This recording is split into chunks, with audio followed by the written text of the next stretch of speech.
Bonjour à tous, ravi de vous retrouver pour l'analyse du Quintet Plus de ce dimanche 10 juillet sur l'hippodrome de Maisons-Laffitte.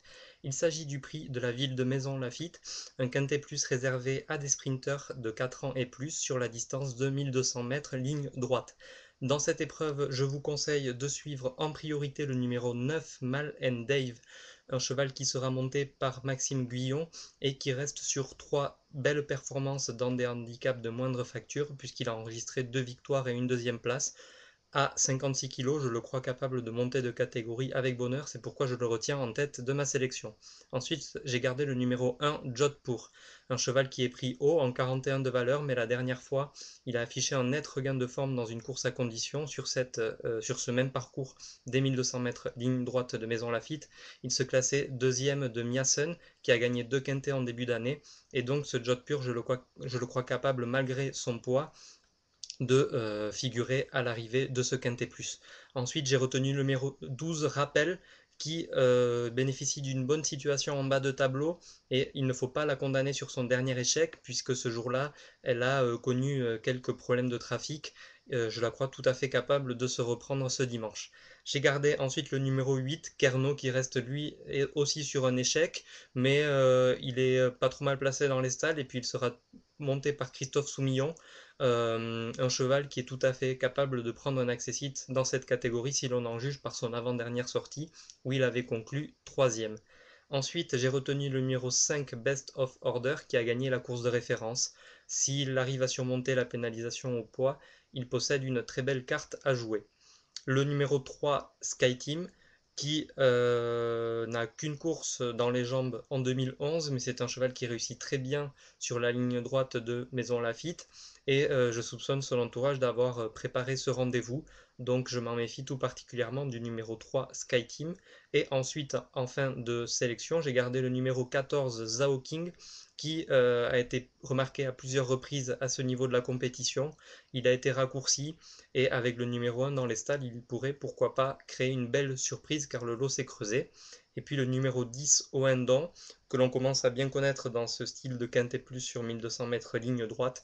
C'est un bon finisseur et à la faveur d'un bon parcours, il peut venir chercher une petite place. Je vous rappelle donc ma sélection pour ce quintet plus du dimanche 10 juillet sur l'hippodrome de Maison Lafitte. Le 9, Mal and Dave, le 1, Jodhpur, le 12, Rappel, le 8, Kerno, le numéro 5 Best of Order, lauréat de la course de référence, le 3 Sky Team pour son attitude à cet hippodrome, le numéro 14 Zhao King et enfin le numéro 10 Oendon.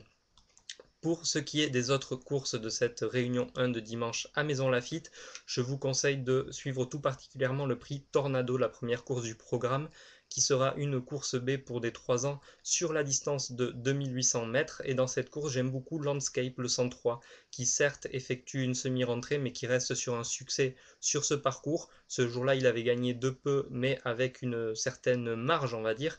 Et je le pense capable de doubler la mise ce dimanche. Landscape, un cheval estimé et qui devrait franchir plusieurs paliers cette saison.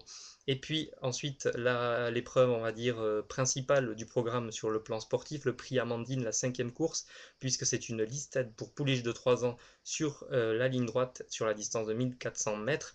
Et dans cette épreuve, j'aime beaucoup le 506 Rika, une pouliche entraînée par Freddy Head et qui reste sur 2 accessites d'honneur à ce niveau de la compétition. C'était à Saint-Cloud et la fois suivante à la Teste de Buc. Et bien ce dimanche, elle pourrait pourquoi pas enfin remporter sa victoire au niveau listed, le 506 Rika. Pour ce qui est de la réunion 2 de la Capelle, avec des trotteurs au programme, une très belle épreuve, le prix de la Capelle qui servira de support au multi, c'est la quatrième course du programme. Une nouvelle épreuve qui est un groupe 2 pour de très bons chevaux d'âge disputés sur la distance de 1609 mètres.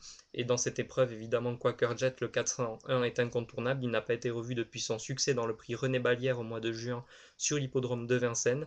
Et donc, dans cette course, s'il se sort de son numéro le long de la corde, il devrait normalement jouer la victoire. Il devra se méfier tout particulièrement de Commander Crow, le 407, qui, quant à lui, vient de gagner sur cette distance. C'était à Anguin dans le prix de Washington.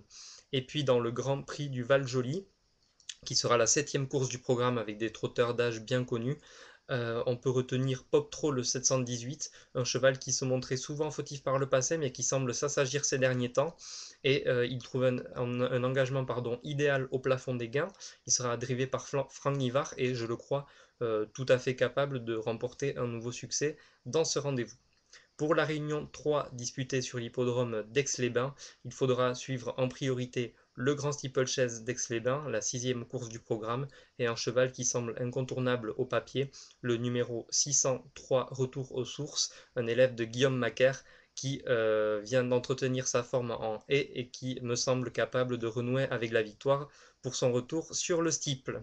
Voilà pour ces réunions du dimanche 10 juillet.